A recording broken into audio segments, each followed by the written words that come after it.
ప్రభునందు ప్రియమైన వాళ్ళారా, ఈ లెంట్ ధ్యాన స్రవంతి కార్యక్రమానికి వీక్షిస్తున్న మీ అందరికీ మన ప్రభువైన యేసుక్రీస్తు నామమున వందనములు శుభములు తెలియజేస్తున్నాను. ఇటువంటి మహత్తర కార్యమును ఏర్పాటు చేసి దాన్ని సహకరించి ప్రోత్సహిస్తున్నటువంటి మన ప్రీతమ బిషప్ తండ్రుల వారు the right reverend doctor P Isaac Varaprasad తండ్రి గారికి మరియు భారతి తల్లి గారికి నా హృదయపూర్వకమైన వందనములు తెలియజేస్తూ ఉన్నాను. మరి ఈ లెంట్ ధ్యాన స్రవంతిని యూత్ డిపార్ట్మెంట్ వారు ఏర్పాటు చేసి ఈ శ్రమల దినాలలో ఆధ్యాత్మికంగా బలపడుటకు కార్యక్రమం ఏర్పాటు చేసి ఉన్నటువంటి మరి చైర్మన్ రెవరెండ్ బెనహర్ బాబు గారికి, సెక్రటరీ నాసి మోజెస్ గారికి నా ప్రత్యేకమైన వందనాలు తెలియజేస్తూ ఉన్నాను. ప్రియమైన వాళ్ళారా, మరి ఈ లెంట్ ధ్యాన స్రవంతికి ఏర్పాటు ఇవ్వబడిన అంశము మనకు దయ అనే అంశము ఇవ్వబడి ఉన్నది. మత్తయి సువార్త 9వ అధ్యాయము 10 నుంచి 12 వచనముల గల దేవుని వాక్యమును బట్టి ఈ దినమున మనము దయ అనే అంశం మీద మనము దేవుని వాక్యాన్ని పంచుకోగలుగుతూ ఉన్నాం. ప్రియమైన వాళ్ళారా, దేవుడు దయగలిగిన వాడు, ప్రేమ కలిగిన వాడు, కనికరం కలిగిన వాడు. అలాగునే క్రీస్తును వెంబడిస్తున్న క్రైస్తవులు కూడా ఈ రకమైన లక్షణములను కలిగి దేవునిని మహిమపరుస్తూ జీవించాలా అనేదే దేవుని యొక్క ప్రధానమైన ఉద్దేశం. మరి ఈ దినమున నేటి సమాజంలో క్రైస్తవులుగా జీవిస్తున్న మనము ఎంతవరకు దయ కలిగి ఉన్నాం లేదా కనికరం కలిగి ఉన్నాం అని ఆలోచన చేసుకోగలగాలి. దయ అనగా ఇతరుల పట్ల ప్రతిఫలం ఆశించకుండా సానుభూతి చూపే ఒక ప్రక్రియ, లేదా ఇతరుల పట్ల కరుణ చూపడం కానీ, ఇతరుల పట్ల ఓదార్చడం కానీ, వారి సమస్యలలో, వారి ఇబ్బందులలో, వారి యొక్క అన్ని విషయాలలో ఏ మాత్రము ప్రతిఫలం ఆశించకుండా హృదయంలో కలిగే మార్పును బట్టి చేసే ఒక ప్రక్రియనే దయ చూపించడం అని మనం తెలుసుకోగలం. ప్రియమైన వాళ్ళారా, ఎగ్జాంపుల్, మనం రోడ్డు మీద నడుస్తూ పోతూ ఉంటాం.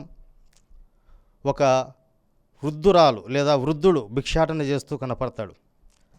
ఆ వ్యక్తిని చూసిన వెంటనే నీ మనసులో ఒక మార్పు కలిగి ఆ వ్యక్తికి ఏదో రకమైన సహాయం చేయాలని ఒక 100 రూపాయల డబ్బులు తీసుకుని ఆమెకి ఇస్తాం.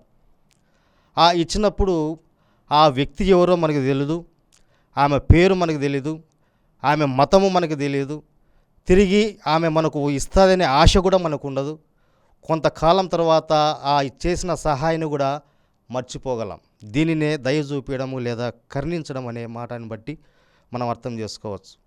ప్రియమైన వాళ్ళారా, కీర్తనల గ్రంథము 86వ అధ్యాయము 15వ వచనంలో దేవుని వాక్యం ఈ విధంగా సెలవిస్తూ ఉంది. ప్రభువా, నీవు దయాదాక్షిణముల గల దేవుడవు, దీర్ఘశాంతుడవు, కృపాసత్యములతో నిండినవాడవు. మరి మన దేవుడు దయాదాక్షిణముల గలవాడు, దీర్ఘశాంతుడు, కృపాసత్యములతో నిండి ఉన్నటువంటి వాడు. ఈ దేవుడు దయగలవాడు లేదా దీర్ఘశాంతం గలవాడు అని మనకు ఎట్లా అర్థమవుతుందంటే దానికి బెస్ట్ ఎగ్జాంపుల్ మనమే. ప్రియమైన వాళ్ళారా, మానవ జీవితంలో 2 జీవితాలు ఉంటాయి. ఒకటి కంటికి కనపడే జీవితం ఒకటి ఉంటుంది, కంటికి కనపడని జీవితం ఒకటి ఉంటుంది. కంటికి కనపడే జీవితం అందరికీ తెలుసు, కానీ కంటికి కనపడే జీవితం నీకు దేవునికి మాత్రమే తెలుసు. నీవు ఏమేమి ఉన్నావో, నీ స్థితి ఏంటో, నీ యొక్క ఆలోచనలు ఏంటో, నీ యొక్క మనస్తత్వం ఎలాంటిదో అది నీకు దేవునికి మాత్రమే తెలుసు. మరి నువ్వు కనపడే జీవితం ఒకటి ఉంటుంది, కనపడని జీవితం ఒకటి కలిగి జీవిస్తున్నప్పటికీ దేవుడు నిన్ను, నీ కుటుంబాన్ని ఒక ఉన్నత స్థితిలో ఉంచుటకు ఆయన దయ చూపినాడు కనుక ఒక ఉన్నత స్థితిలో మనం ఉంటున్నాం. ప్రియమైన వాళ్ళారా, దేవుడు నీకు ఇచ్చిన ఆ స్థితిని బట్టి విర్రవీగక దేవుని దయవలనే నేను జీవిస్తున్నాను అనే మనసు కలిగి మనం జీవించగలగాలి. నువ్వు ఏం చేస్తున్నావో దేవునికి తెలుసు, నువ్వు ఏం మాట్లాడుతున్నావో దేవునికి తెలుసు. అయినప్పటికీ నిన్ను క్షమించి నీ మీద దయ చూపించి నిన్ను నీ కుటుంబాన్ని పోషిస్తున్న దేవునికి మనం ఎల్లవేళలా కృతజ్ఞతాస్తుతులు చెల్లించవారమే ఉంటూ ఉన్నాం. మరి మన స్థితిని బట్టి దేవుడు దయగలవాడని మనమే ఒక ఎగ్జాంపుల్గా ఈ సొసైటీలో బతుకుతూ ఉన్నాం. ప్రియమైన వాళ్ళారా, మరి ఎవరిపై దేవుని దయ ఉంటుంది? దేవుని దయ ఎలాంటి వ్యక్తుల మధ్య ఉంటుంది అనేది ఒకసారి ఆలోచన చేస్తే, సామెతల గ్రంథము 3వ అధ్యాయము 34వ వచనం, దీనుల ఎడల ఆయన దయచూపును. ఎవరైతే దీనత్వం కలిగి ఉంటారో, ఎవరైతే తగ్గింపు జీవితం కలిగి ఉంటారో వారి పట్ల దేవుని దయ మెండుగా ఉంటుంది. తగ్గింపు లేకుండా దేవుడు నీకు ఇచ్చిన స్థితిని బట్టి విర్రవీగి అహంకారంతో నువ్వు బ్రతికినట్లయితే నీవు దేవుని దయను పొందుకోలేవు. దీనత్వం కలిగి ఉండాలి. ఎంత ఎదిగినా ఒదిగి ఉండేది మనం నేర్చుకోగలగాల. మరి ముఖ్యంగా యూత్ డిపార్ట్మెంట్ వారు నిర్వహిస్తున్న లెంటు ధ్యాన స్రవంతిలో యవనస్తులకు అర్థమయ్యే రీతిగా మీకు దీనత్వం గురించి కొన్ని విషయాలు మనం దేవుని వాక్యం రూపంలో చర్చించుకుందాం. మనకందరికీ ఫోన్స్ ఉన్నాయి. ఈ ఫోన్స్లో రీల్స్ అనేటివి ఉంటాయి. ఆ రీల్స్లో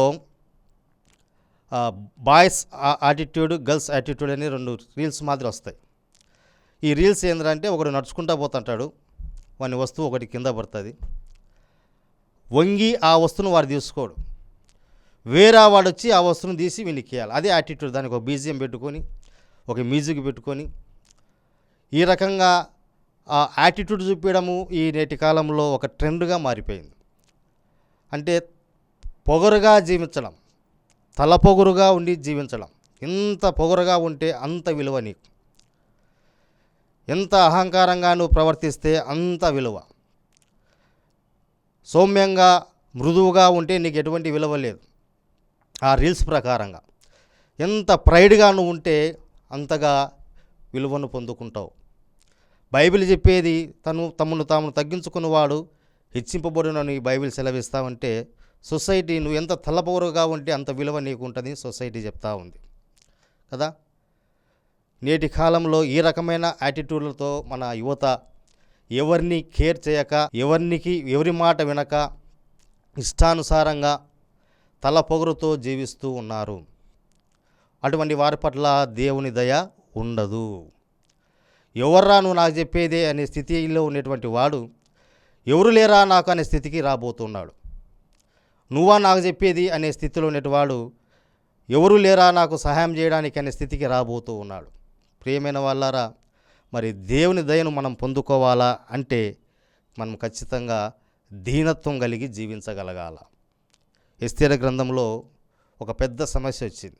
ఆ సమస్యను బట్టే వారందరూ ఉపవాస దినములుండి ఆ సమస్య నుంచి బయటకు పడ్డారు. ఆ సమస్య రావడానికి గల కారణం, హామానుకు మొర్దెకై వంగి నమస్కారం చేయలేదనే ఒకే ఒక కారణం, ఒక చిన్న కారణము చేత ఆ ఎస్తేరు గ్రంథంలో ఆ సమస్యకు ప్రధానమైన కారణంగా మనం చూడగలుగుతూ ఉన్నాం. ప్రియమైన వాళ్ళారా, నీకుండే స్థితి అది దేవుడిచ్చింది, నీకుండే ఆస్తి దేవుడిచ్చింది, నీకుండే అందం దేవుడిచ్చింది. దాన్ని బట్టి నువ్వు విర్రవీగక దీనత్వం కలిగి నువ్వు జీవించగలిగితే దేవుని యొక్క దీవెనలు మనం ఎప్పుడు పొందుకుంటాం. దేవుని దయను మనం పొందుకొని జీవిస్తాం. కనుక దీనుల ఎడల దేవుడు దయచూపును. ఆత్మ విషయంలో దీనులైన వారు ధన్యులు, పరలోకం రాజ్యం వారిదే అని మనకు ధన్యతలో మనకు యేసుస్వామి సెలవిచ్చాడు. కనుక ఎంత దీనంగా తగ్గింపు జీవితం కలిగి ఉంటామో అంతగా హెచ్చింపబడతాం, అంతగా దేవుని దయను పొందుకుంటాం. రెండవదిగా కీర్తనల గ్రంథము 18వ అధ్యాయం 25వ వచనంలో మనకు దయగల వారి ఎడల దేవుడు దయ చూపించును. ఎవరైతే దీనత్వం కలిగి ఉంటారో ఆ దీనత్వంతో పాటు దయను కూడా కలిగి ఉండాలి. దీనత్వము, దయ ఈ 2 కలిగిన వారి ఎడల దేవుడు దయ చూపించును. తిమోతి రాసిన 2వ పత్రిక 3వ అధ్యాయము 4వ వచనములో ఈ రకంగా రాయబడి ఉంటుంది. దేవుని కంటే సుఖానుభవమును ఎక్కువగా ప్రేమించువారు, దేవుని కంటే సుఖానుభవమును ఎక్కువగా ప్రేమించువారు దేవుని దయను పొందుకోలేరు. ప్రియమైన వాళ్ళారా, దేవుని దయ పొందుకోవాలంటే నువ్వు దయ కలిగి ఉండాలా, కనికరం కలిగి ఉండాలా, చెలించే మనసు నీకు ఉండాలా.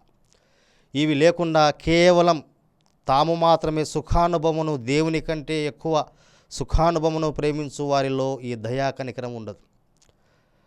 ఫర్ ఎగ్జాంపుల్, మనం ఇంట్లో ఒక బైక్ అడుగుతాం, 3 లక్షల బైకు లేదా ₹1,00,000 సెల్ ఫోన్.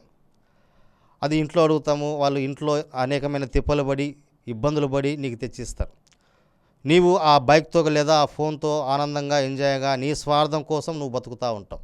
ఇంట్లో పరిస్థితి ఏముంది, ఏ విధంగా వచ్చింది, ఏ విధంగా దానికి ఎన్ని ఈఎంఐస్ కట్టాలా, దానికి ఏ విధంగా సర్దుబాటు చేసుకోవాలా, ఆలోచన ఏమాత్రం నీకుండదు.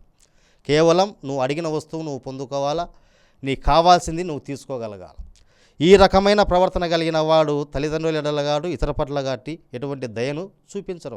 వాళ్ళు కేవలం సుఖానుభవం వారికి కావాలి, సుఖంగా జీవించేది వాళ్ళకి కావాలి.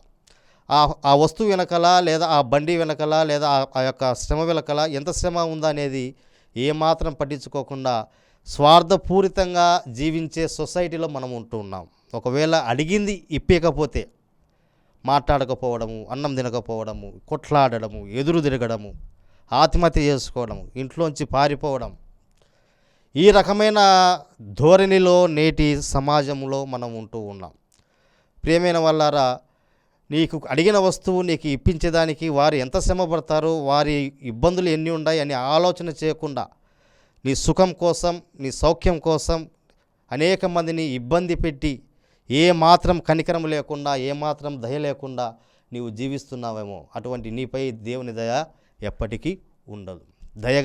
దయగల వారిపై దేవుడు దయ చూపించును.